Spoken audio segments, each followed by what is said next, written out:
Hello again, FA Nation. Justin Fensterman here, and you know what time it is. We all know what time it is. Fantasy football stock watch time. Let's talk about some of those trendy players around the NFL as we head into week 13 of our fantasy football season. Some trending up, others trending down. Let's hit that marketplace.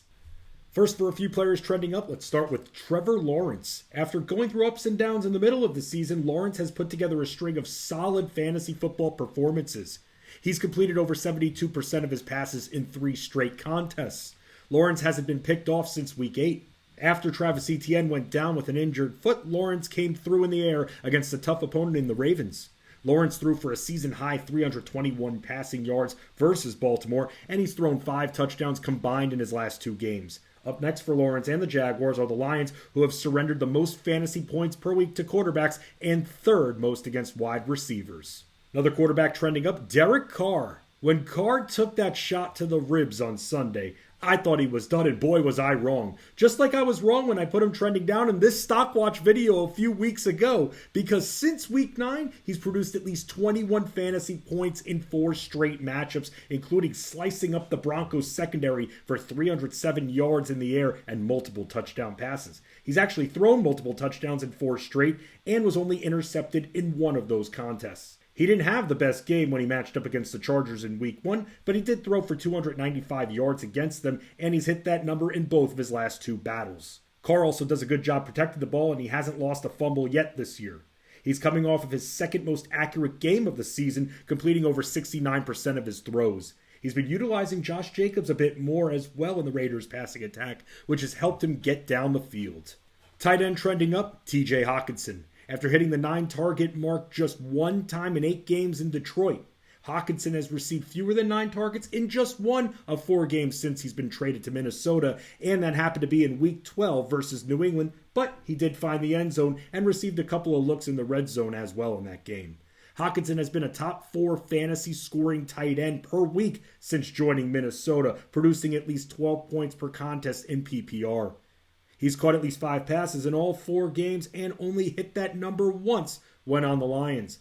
Hockenson has a tough matchup coming up in Week 13 versus the Jets, but then he gets a string of matchups against teams who aren't the strongest at defending tight ends in the Lions, a little revenge narrative, Colts, and Giants. Now for a few players trending down, let's start with Gabe Davis. Even before Josh Allen injured his elbow, his completion percentage was down a bit, but Allen is still hanging tough and playing through the pain, but he's not throwing as many touchdowns, and with 2 divisional matchups coming up against the Patriots and Jets, things won't get easier for the Bills' passing attack.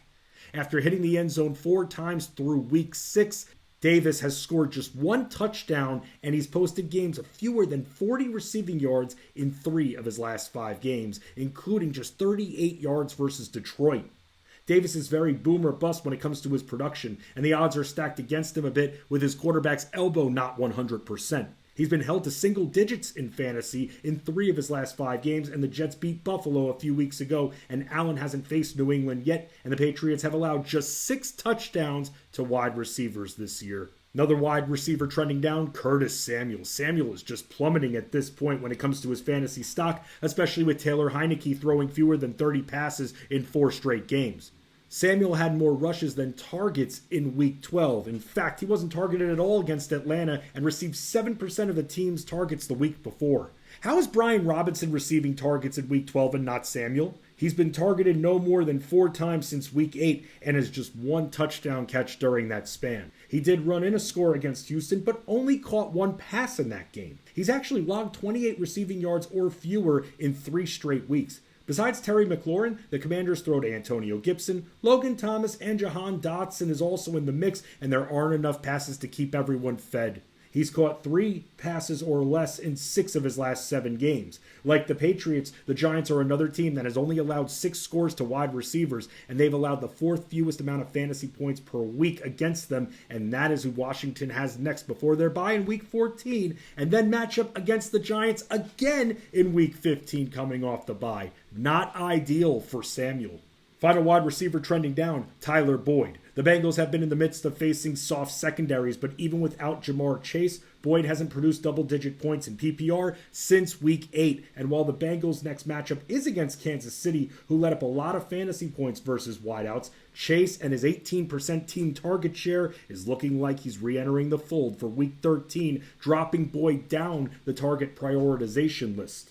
Boyd and Hayden Hurst have the same target percentage behind Chase and T. Higgins, but the running backs are also involved in the passing attack, and it'll be a competition for Boyd to get even 3 to 5 targets, a range that he was in for the most part when Chase was healthy. Boyd caught just 2 passes in both of his last 2 matchups and hit the end zone just 1 time while Chase was out when it comes to touchdown receptions.